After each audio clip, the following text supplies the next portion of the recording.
In the winter of 1909, a construction foreman named August Teal walked down a set of iron stairs beneath the demolition site on South Wabash Avenue in Chicago, Illinois, into a sublevel his crew had broken through by accident 2 days earlier and did not come back up for 4 hours. His crew waited. They sent a boy down after 90 minutes. The boy came back up alone and said only that Teal was standing still in the dark and did not appear to want company. They sent the boy down again at the 3-hour mark with a second lantern. The boy came back up again. He said Teal was writing in his sight notebook and had not looked up. When Teal finally climbed back up the iron stairs, he was carrying the notebook closed under his arm, his pencil worn to a stub, and a single object he had brought up from the sublevel that he set on the ground beside the stairs and stood looking at for a long time before putting it in his coat pocket. He filed his site report for that day as a standard entry, routine excavation, no anomalies. He poured concrete over that sublevel 6 days later. He waited until the rest of the crew had gone. He mixed it himself. The Chicago Department of Public Works construction records for South Wabash Avenue in the winter of 1909 are held at the Chicago History Museum in bound ledgers covering the city's street raising program, the engineering project. Begun in the 1850s and still proceeding in patches into the early 20th century, that lifted Chicago's street level by as much as 12 feet in some districts and buried what had existed before beneath a new floor of concrete and fill. August Teal's site reports for that project are in those ledgers, thorough, regular, unremarkable. His report for the week in question records footage excavated, materials consumed, labour hours, and a sublevel breach described as minor and remediated. The word minor appears in his handwriting. The word remediated appears in his handwriting. No record of what the breach revealed, how far down it went, what the sublevel contained, or why its remediation required one man working alone after hours with a self-mixed pour. Teal had been a construction foreman in Chicago since 1891, 18 years on the street-raising program, known by every account as a man of unusual steadiness, not imaginative, not given to interpretation. The kind of man you sent to uncertain ground, because he would report what he found without adding to it or taking from it. He retired in 1912. He died in 1931. He left behind a locked tin box. His daughter Ruth found it in a bedroom closet and kept it locked for 9 years because she could not find the key and could not bring herself to force it. In 1940, during a household move, the box was damaged and the lock failed. Inside was a private site notebook, small, dark green cover, not the official department notebook, and the object from his coat pocket. Ruth showed both to exactly one person outside her family, a retired city engineer named Harold Voss, who had worked alongside Teal and who she trusted because he had once told her, without being asked, that there were things under Chicago that the city had decided not to think about. Voss examined the notebook and the object for one afternoon. He returned them without copies. He told her to keep them somewhere safe and to be selective about who she told. The notebook is still in the family. A researcher in 2014 spoke to Ruth's granddaughter, a woman in her 70s, who confirmed it. She would not permit copying. She read 2 passages aloud and allowed them to be transcribed. Those 2 passages are the only documented content from August Teal's private record of what he saw in the sublevel beneath South Wabash Avenue. Before we go further, if you find these buried records as compelling as I do, hit subscribe so the next one reaches you when it drops. The algorithm tends to suppress this kind of research unless you tell it otherwise. Now, back to August Teal and what he spent 4 hours writing down in the dark beneath a city that had spent 50 years burying itself. To understand what Teal found, we have to go back to the specific and strange history of what Chicago was built on top of, and what the people who built it understood about what was already there. Chicago in the 1830s was not empty land. It was a landscape marked by earthworks, embankments, and geometric formations in the prairie grass that federal surveyors noted in their field, reports with a regularity suggesting they were everywhere, and with a brevity suggesting the surveyors had been told what category to put them in. The Federal Survey of northeastern Illinois, conducted between 1821 and 1843, records dozens of such formations across what is now the Chicago metropolitan area, recorded, not analysed, given the notation Indian Mound and moved past.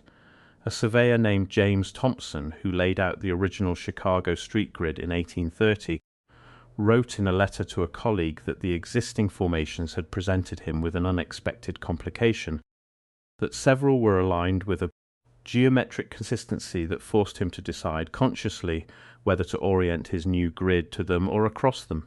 He chose across them. He wrote that he had tried not to think too carefully about what the consistency of the original alignments implied about who had made them. He laid his grid across a prior grid, and for the next 80 years, as Chicago raised itself above its own foundations, the prior grid went down, layer by layer, until by 1909 it was 12 feet beneath the surface in some places, and the men working down there were not historians or archaeologists. They were construction workers with lanterns and site notebooks, and what they found they were expected to report in a single word: remediated. The word had been in the standard reporting template since 1878, placed there by a department supervisor named Coates. His own correspondence in the Chicago History Museum collection shows him receiving a letter from a federal address in Washington in the spring of that year and revising the template within 2 weeks. The letter is in the collection. The return address corresponds to a building occupied by the Bureau of Ethnology in its first years of operation. The Bureau of Ethnology had no jurisdiction over municipal construction programs in Chicago, no formal authority over the Department of Public Works, no official relationship with the city at all, and yet the word remediated appeared in the template 2 weeks after the letter arrived and was still there in 1909, when August Teal used it to describe 4 hours of silent writing in the dark. The first passage Ruth's granddaughter read aloud was from the early pages, written while Teal was still moving through the space, the handwriting less regular than usual, consistent with a man writing in poor light while walking. Teal had written that the sublevel was not a basement. He was specific about this because he had been in hundreds of basements and knew their logic, the relationship to the structure above, the evidence of purpose, the feel of a space built to support something. This was not that. It felt instead like the interior of something that had once been at grade and had been progressively surrounded and covered until it was interior, without ever having been built as interior, a room the city had grown around without knowing it was there. He described the floor, not dirt, not poured, not brick, not any surface material he had worked with in 18 years of Chicago construction, flat and regular, and in the light of the lantern it had a quality he spent several lines attempting to describe before settling on this, that it looked the way a thing looks when it was made to last longer than the person making it intended to be alive to see how long it lasted. He wrote that there were markings on the floor. He wrote that they were not random. He wrote that the longer he stood over them, the more he understood that he was not looking at decoration, that he was looking at information, that the difference between decoration and information is that decoration resolves into pleasure the longer you look at it, and information resolves into obligation, that looking at information long enough commits you to having seen it, and you cannot go back to not having seen it. He wrote that the floor had committed him. The second passage was from the final pages, written after he had come back up. The handwriting steady again, a man who had recovered his steadiness, and was applying it to something his steadiness was not fully adequate for. He wrote that in 30 years of construction work he had developed a reliable sense of the difference between a place that was abandoned and a place that was finished. Abandoned places feel unresolved. They have the character of an interrupted sentence. Finished places feel different. They have a completeness that does not require continued occupation. The work was done and it stands, and it does not need anyone in it to remain what it is. He wrote that the sublevel on South Wabash Avenue was the most finished place he had ever been in. He wrote that it had not been abandoned. It had been completed and closed intentionally, from the inside, by someone who knew exactly what they were sealing and expected the sealing to hold for a duration that made the question of whether any particular person would ever open it again not very important. He wrote that he had poured the concrete. because that was what the situation required. He wrote that he was not sure he had made the right decision. He wrote that in his experience, a man who is not sure he made the right decision usually did not. A Department of Public Works sub-inspector named Gerald Foy kept a private log of anomalous sub-level fines during the street-raising program from 189-5 to 1914. The log passed through his family and was sold at a private estate auction in 1978. A researcher examined it in the preview room beforehand and described its contents in a 1981 self-published pamphlet with a print run of 200 copies, currently held in 3 Illinois libraries. The pamphlet described the Foy log as covering 34 separate sub-level anomalies across 19 years. The anomalies fell into consistent categories: structural, material, and dimensional. Spaces whose proportions and ceiling heights were inconsistent with any domestic, commercial, or industrial purpose the sub-inspectors could identify. Foy's entry for the South Wabash Avenue site in the winter of 1909 described a dimensional anomaly. The ceiling height he had noted from a brief independent inspection before Teal's remediation pour was 11 feet and 4 inches. Standard Chicago basement ceiling height in 1909 was 7 feet. Foy's notation for the South Wabash entry ended with a single word: not remediated. The pamphlet's author transcribed it verbatim and noted it was the only entry in 19 years, where Foy had departed from the descriptive and ventured into the interpretive, as though this particular site had finally pushed him past the boundary he had maintained across 3 decades of careful unofficial record-keeping. The word was before. A retired city engineer named Leonard Marsh gave an interview to a Chicago oral history project in 1958, now held at the Chicago History Museum as cassette tape 114. Marsh had worked subgrade infrastructure from 1919 to 1952. In 1923, he was sent to inspect a drainage anomaly on South Wabash Avenue and found, in the course of that inspection, a section of tunnel wall that was not standard department construction, older, different in material.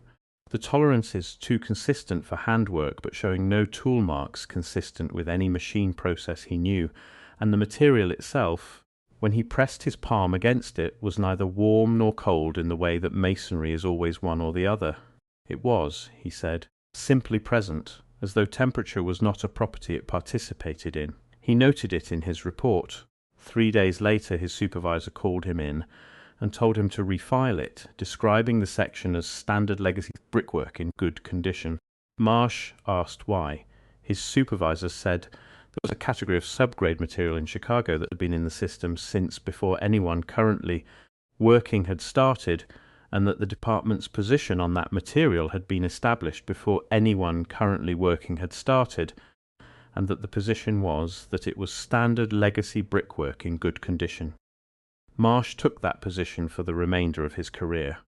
He said in the 1958 interview that he had pressed his palm against a lot of walls in 33 years of subgrade work. He had never felt anything like that wall again.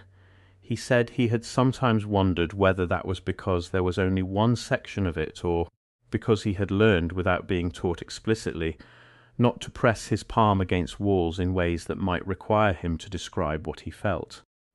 The Bureau of Ethnology has never adequately addressed its correspondence with the Chicago Department of Public Works in the 1870s and 1880s. It has never explained what authority a federal ethnological bureau had over the reporting templates of a municipal construction program in Illinois. It has never explained why the word remediated was inserted into those templates within 2 weeks of a letter from a bureau address, or what the letter contained, or who sent it. It has never explained why a department supervisor in 1923 had standing instructions detailed enough to cover a specific material characteristic, consistent enough to require a specific redescription, and old enough that no one currently working knew who had established them. Why would a federal bureau with no municipal authority send a letter that changed how a city reported what its workers found in the ground? Why would Leonard Marsh's supervisor have a prepared position on a category of material rather than treating an anomalous find as an anomalous find? Why would August Teal, described by every account as steady, practical, and not given to imagination, spend 4 hours writing in the dark, carry an object home in his coat pocket, lock it in a tin box, and die leaving behind a notebook whose contents his family has protected for 90 years? These questions do not go away because the concrete has set. If anything, the concrete is the question. The object from August Teal's coat pocket is in a house somewhere in the Chicago metropolitan area.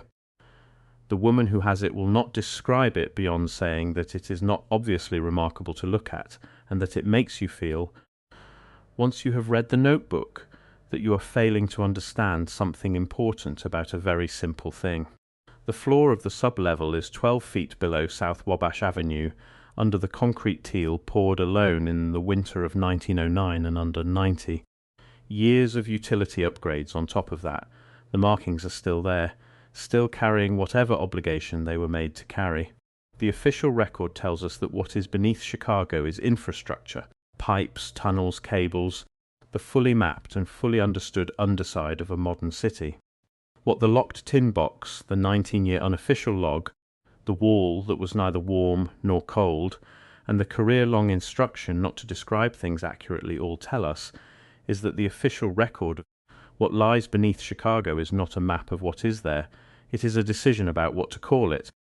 And that decision was made a very long time ago by people with a specific interest in what you would and would not go looking for, and it has been maintained with the kind of quiet, expensive, institutionally consistent effort that is only ever applied to things that genuinely matter. History doesn't disappear when it's buried.